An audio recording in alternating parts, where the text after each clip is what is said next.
What's up, guys? Today we're going to go over the Sorcerer Blizzard build. This is going to be the best build in my opinion. I have played all three builds, that being the Ice Shard build, the Arc Lash build, and the Blizzard build.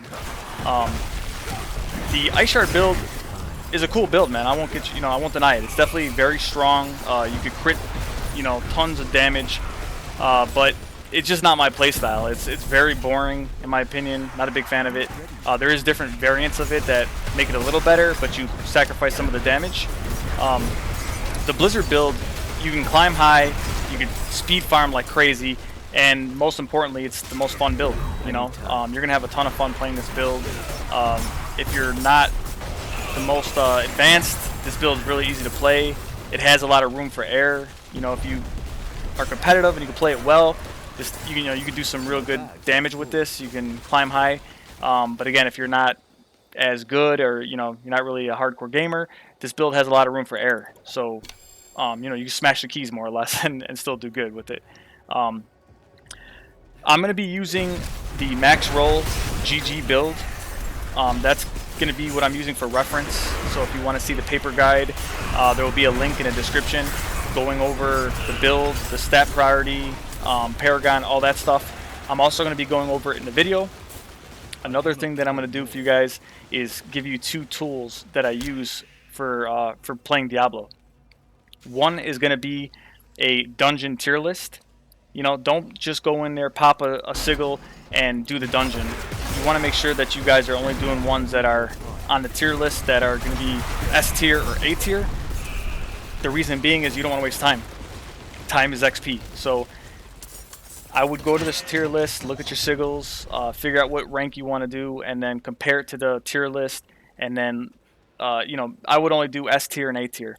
That's basically what that means. Is it's going to be looking for mob density, how hard or easy they are to kill, how fast you can get through the dungeon, right? Like, is it a big loop-de-doo and you got to go through a bunch of walls and corners, or is it just like a figure eight? They're going to obviously rate that into a tier list, making it easier. The second thing is going to be what level should you do the dungeon, right? So let's give you an example. Say you're 48. You want to know, okay, what tier should I be doing to get the optimal XP? In general, a rule of thumb is you want to do 3 levels or above. I like to do 4 levels above in case you end up leveling up during that run. Sorry for the crack.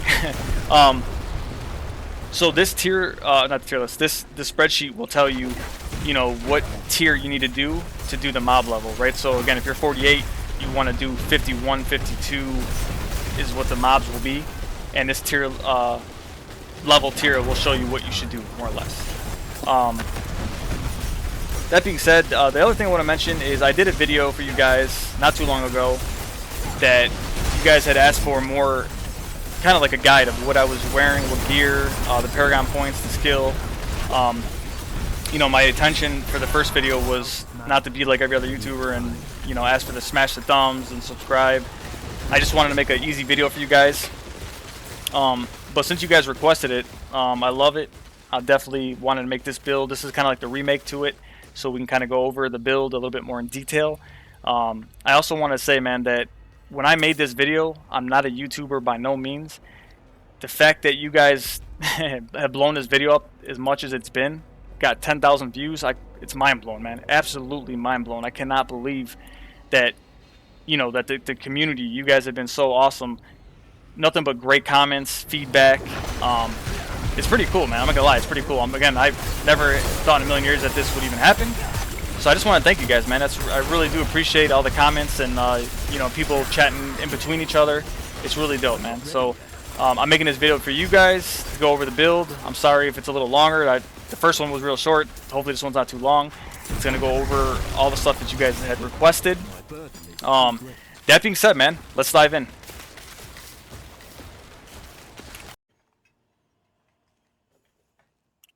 Alright guys, let's pop a dungeon here. Just so you guys see, we're going to pop a 57. It's kind of like farming. I like to farm anywhere between 45 and 60. Obviously, a lot of it's going to base on who I'm playing with. I cannot carry more. Like I always say, you want to fight enemies that are 3 levels above you. I tend to go for 4.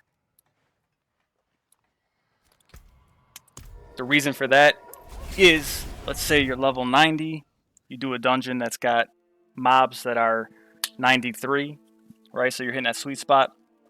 But then say you level up and now you're 91. Now you're going to lose that additional bonus XP you would have got. So honestly, to do 4 levels above you is not going to be any significant difference in terms of challenging or not. So why not do it, you know? But a lot of time, depending on what I'm farming, it's going to be based on who I'm playing with. I'm trying to help them out, get them leveled up, my clan mates. I tend to find that anywhere between like 45 to 60 to me is like it all feels the same, to be honest. So when we're playing this, right, we can do a couple different things, right? We can speed through this and try to get to the glyph, which, trust me, this build can do very fast. Or if we're doing XP, then I'm trying to destroy all the mobs that are grouped up or elites. So this one will kind of treat it as XP, like if we were going to level up and try to get some XP. Which means I'm going to be taking out decent-sized mobs along with the elites.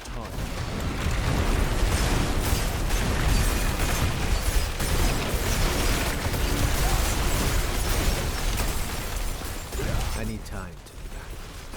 There's our door. We're looking to slay the gatekeeper.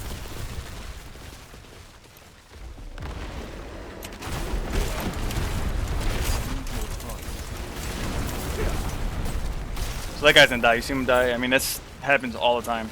You know, don't be scared to leave with this build because you're gonna 9 times out of 10 they're gonna be dead. Freeze, blow, and leave. Goner. Out of mana. Overkill. I don't even need that. I'm not ready yet. A lot of times, like even with like there's a couple little guys, I'll just toss a blizzard over them and they'll end up dying anyways. Like these guys right now, look at they died. I didn't really intend to kill them, but they just died. I need more time.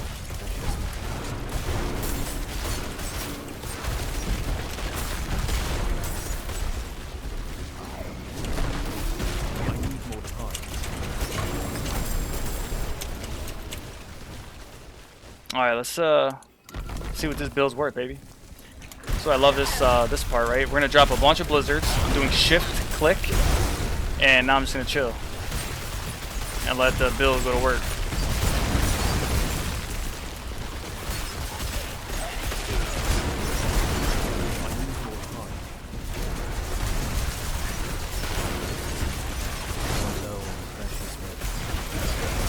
If you get low on mana, you pop your ice armor. It's gonna give you like I think a 20-25% spike up in your mana.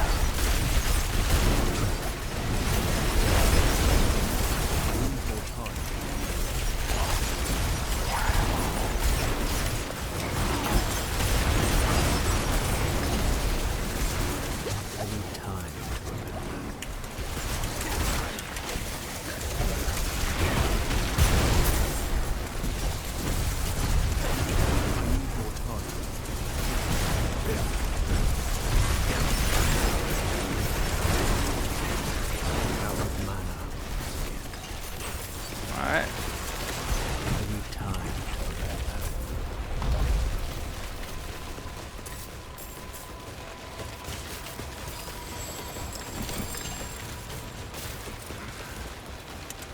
Alright, we're gonna select the keeper.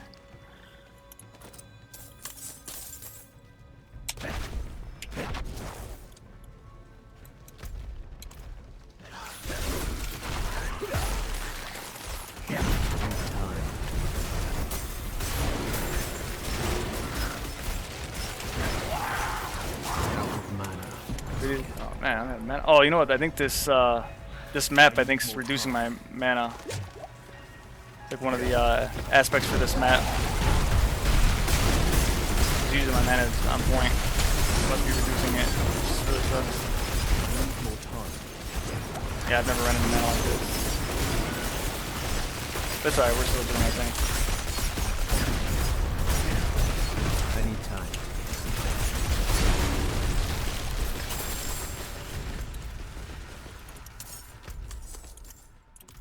Can I get this guy? Oh, we got him. I'm gonna say top left. I need time to do that.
I don't mess with the stragglers a lot, because as you just seen, they will spawn on you. No point of like trying to kill every single one of them, because they will just jump up on top of you and then save you the hassle of trying to kill that one guy. Like I said in my other video, I tend to do these, I'll call them public events. After they did the patch, they made these worth more XP, so if you're trying to get that XP, it's not bad for gear too, so just knock these out. Play with buddies if you can. Most of these you could solo, you don't even need them to really help you. The ones I find to be a little difficult are going to be the ones that say like survive. You have like 3 people and you have them survive. Like, look at this shit, we already did, we knocked this out. I think we're just going to sit here now. We'll just kill the next pack while we're waiting.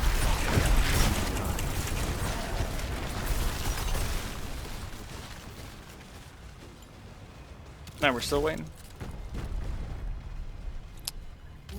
I'll show you guys something too. Since I got you guys on the video, I want to see if you guys have the same issue that I had. Every time I die, I get this weird Pinocchio-looking glitch on my guy. Really bizarre. It only happened after the patch. So I started thinking that maybe it was it's a graphic issue, right? So I started thinking, okay, well, I have a top-line computer. I got a 3090. I got a 7950 AMD CPU. I build PCs. I'm in IT, so I build computers all the time. Long story short, I thought maybe something's wrong with the graphics card, or I need to do a driver update. But I have another gaming laptop that I have, and it's the same shit. Did the exact same thing. You die one time, and then your guy looks all glitched out. So let's die here. Let me kill this mob to show you what's up, and then I'll die on purpose just to show me, unless they kill me right now.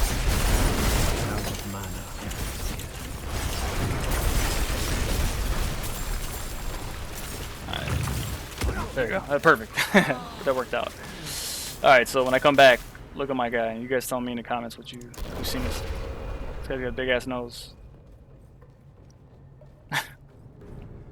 Sometimes it looks a little worse than that, but hopefully they know about this and they'll get it fixed. It goes away after like, I don't know, 60 seconds it goes away. Little guy over here.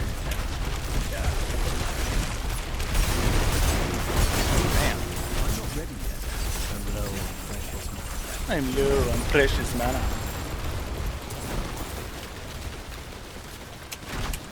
Oh, they got me. Alright, we got to travel. Come on. I'm not ready yet.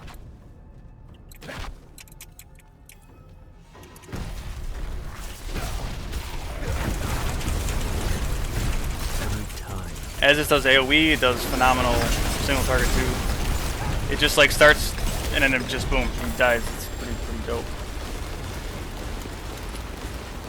Once you level up all your glyphs to 21, or not 21, to 15, that's where you want to get them at. 15 for the 6 that you're going to use.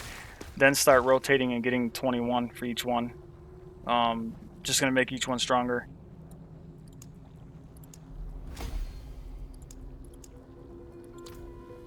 Alright guys, thanks a lot for the video. Again, man, I much appreciate it. I can't believe how much support I got for the first video. I'm not a YouTuber by no means.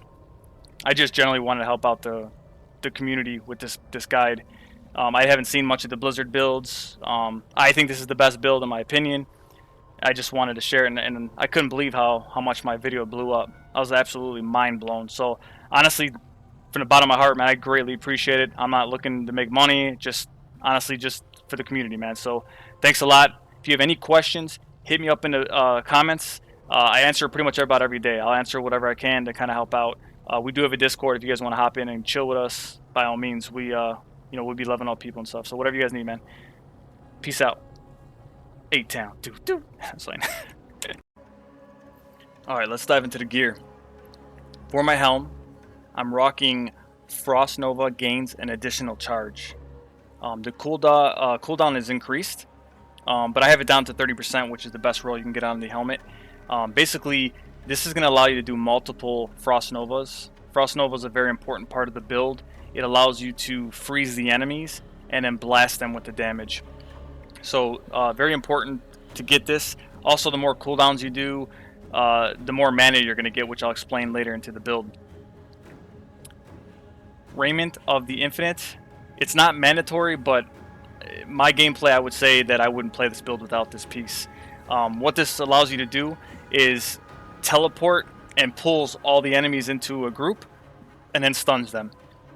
Since we have boots right here that has evade, 3 evades, which again I'll explain later into the build, this allows us to do 3 teleports plus my original teleport. So I have 4 teleports. So that's 4 times that I could group up the enemies, stun them, ignite them, and burst them down, or move around, for mobility purposes. So, long story short, you want to get this chest piece for the build, for the teleport, and for these stuns.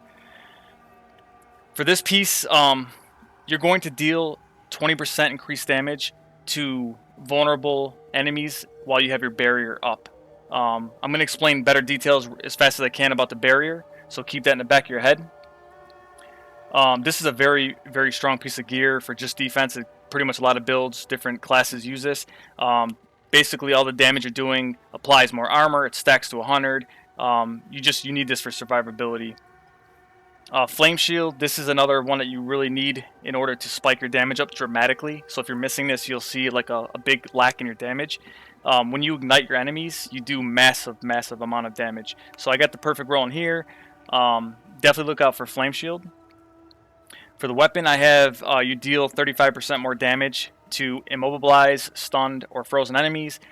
You're doing all that to your enemies at all times, so it's just a 35% damage increase, which is clutch.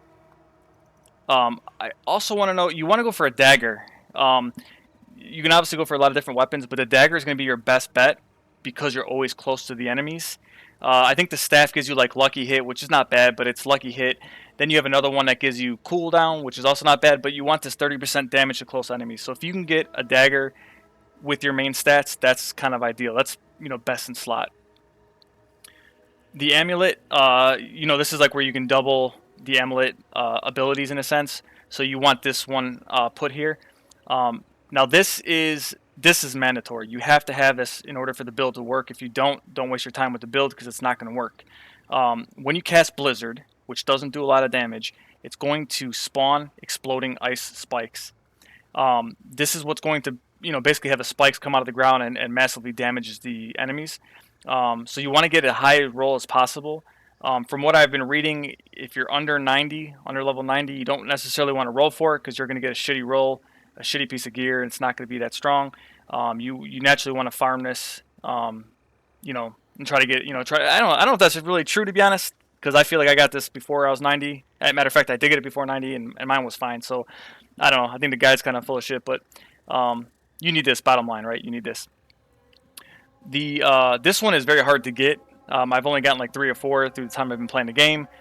Maybe your luck is different, but using a cooldown restores 25 mana. This is clutch for getting your mana keeping it in control. There is alternatives, so if you don't have this, which I didn't have this for a while, there is alternatives like the Umbrella. That's a free one you can get from a dungeon, which is a shitty roll. It's 1 out of 4, but you can get Umbrella. That's also a ring that you could pop in place instead of this if you don't have it for the time being. You can also switch your skills around so that way you're, so you don't have mana problems, which in the build that I link, you can kind of read the different variants if you have that issue. But long story short, this is really good. And I'll explain to this. Well, let's dive into it now. So using a cooldown restores 25 mana, right? So if you look at this, the cool thing about all our skills is none of them cost mana, for the most part. All of our defensive skills cost no mana. So if you pay attention to my mana, I'm going to pop all my skills, one at a time.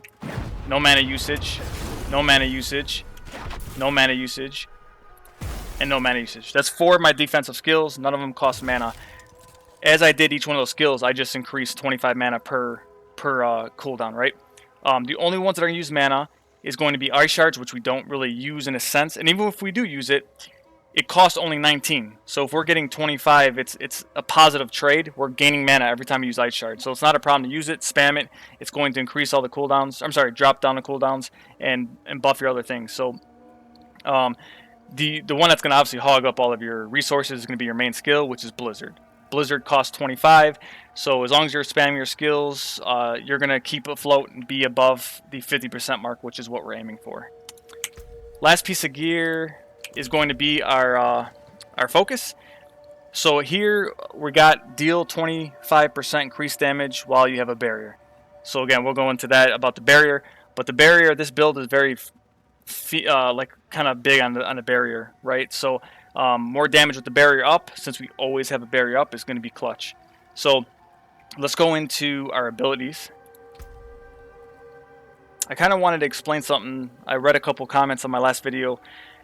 Understanding how your cooldowns work in Ice Blades. So with Ice Blades, that's going to be majority of your damage. When you spawn a skill, like this Blizzard right here, these are the ice spikes that come up. That's what's going to do most of the damage.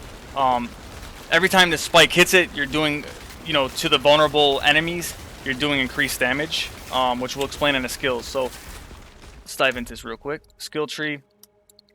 I kind of center this, so if you guys want to screenshot it or pause it, kind of easy for you guys.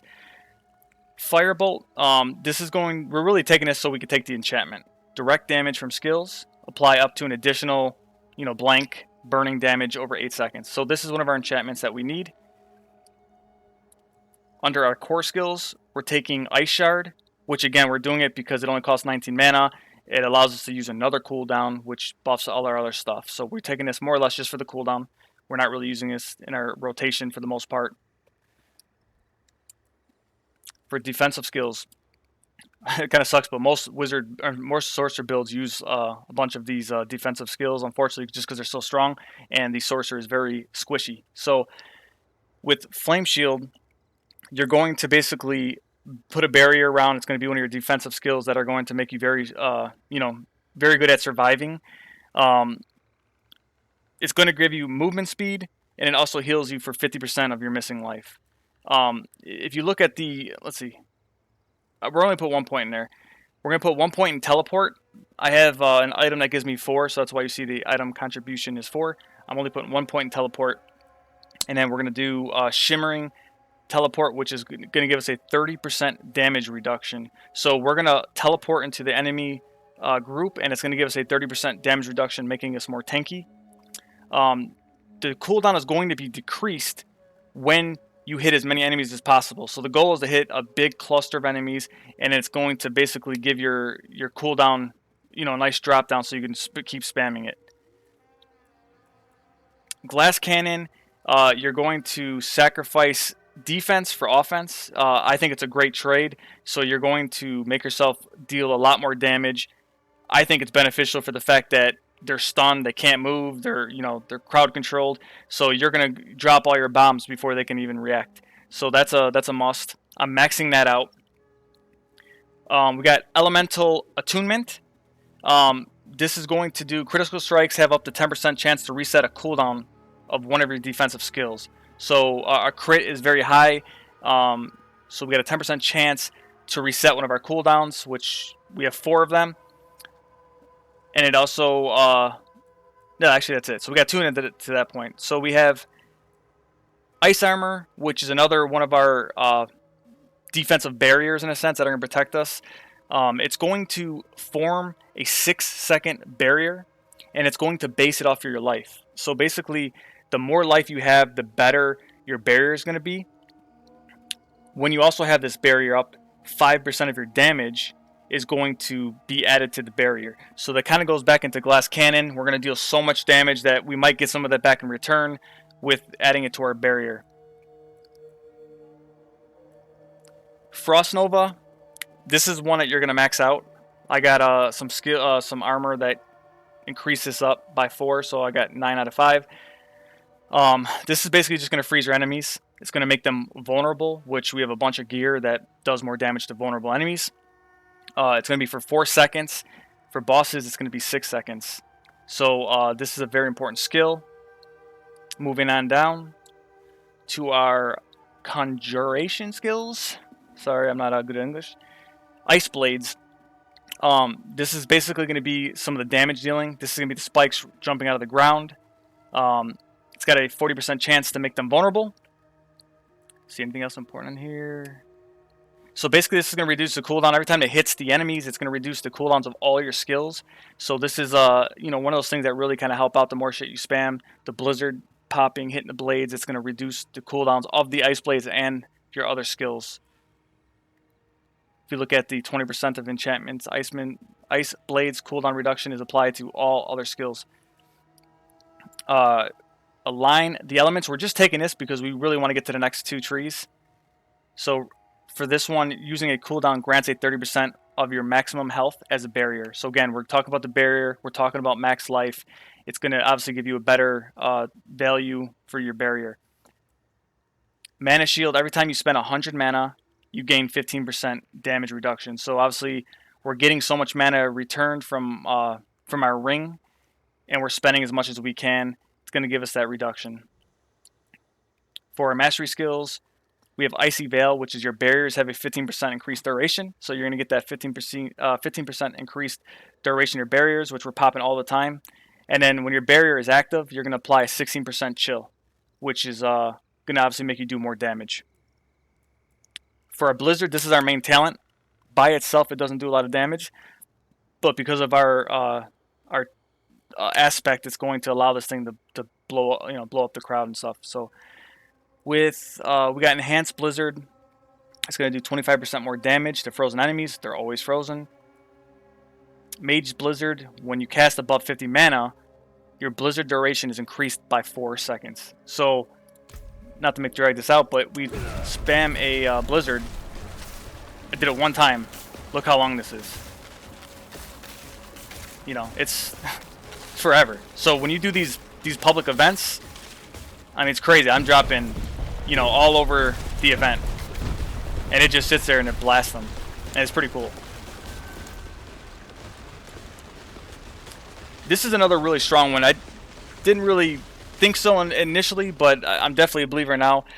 Inner Flames, your skills deal 3% damage when you're healthy. You're just doing that so you can get to this one, which is your Devouring Blaze.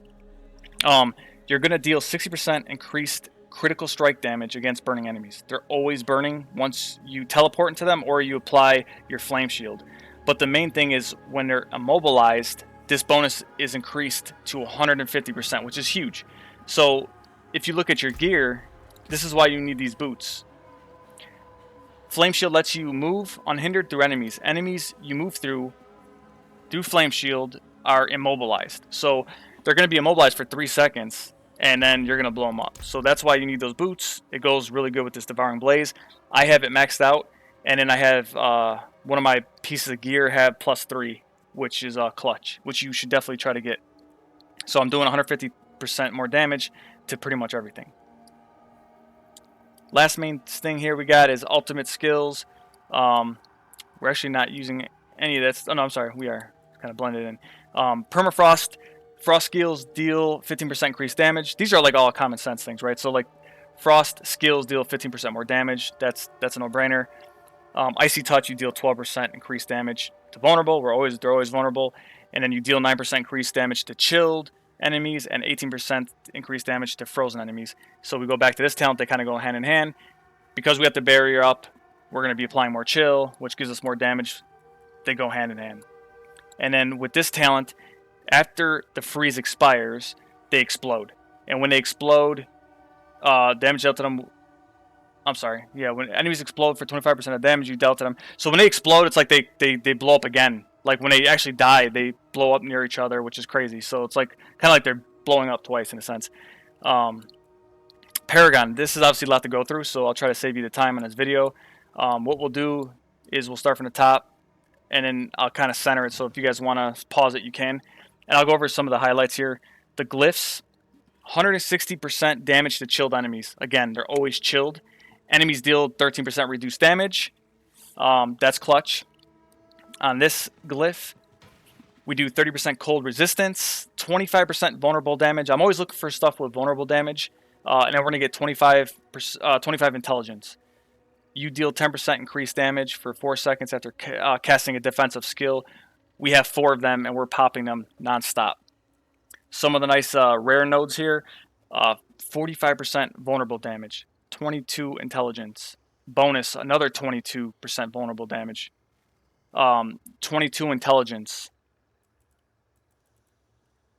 30% damage to chilled enemies. They're always chilled. 30% damage to chilled enemies. So I mean, we're stacking up some good stuff here. Down to the next, we got the elementalist. Sorry. 20% non. This is probably my least favorite one, but you know, it is what it is. This is what's in the build this guy recommends. I follow Maxwell GG. This is the build that I kind of tailored to. Made a few small tweaks, but for the most part, I'm following this guy's guide. Rare node, again, it's doing a lot of the non-physical damage here. Getting some maximum life, which is always clear. A lot of these over here, like these little nodes here, give you the maximum life, which we want to get as high as possible. Over here, we got the exploit, which is going to give you 34% vulnerable damage. Dealing damage to a vulnerable enemy increases your damage by up to 6 for 10 seconds. 30% damage to stun enemies. They're always stunned. 30%, same thing. Stun enemies. Stunned enemies. Then the last two we got here, we got Flame Feeder. 71% damage to burning enemies. They're going to be burning when you teleport into them and when you pop Flame Shield. So non-stop doing 71% additional damage. You also deal 10% increased direct damage to burning enemies. Got fire damage, which is going to be that same thing we just talked about, and then it's going to give you 15 critical strike damage. Obviously, stack that up anywhere you can get it. Over here, we got control. 145% damage to crowd-controlled enemies. That's all the stuff we're doing. Chilling, freezing, stunning. Everything's crowd control. So 145% is nuts.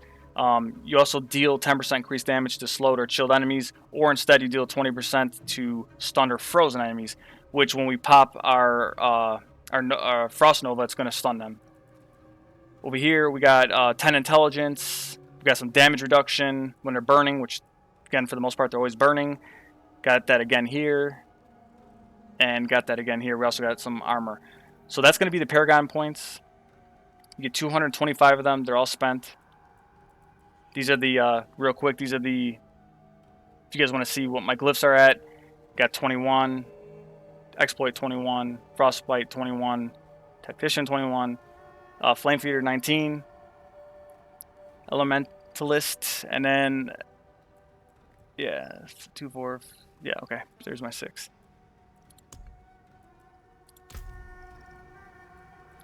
To show you my enchantments, this is the other one that I love, Teleport.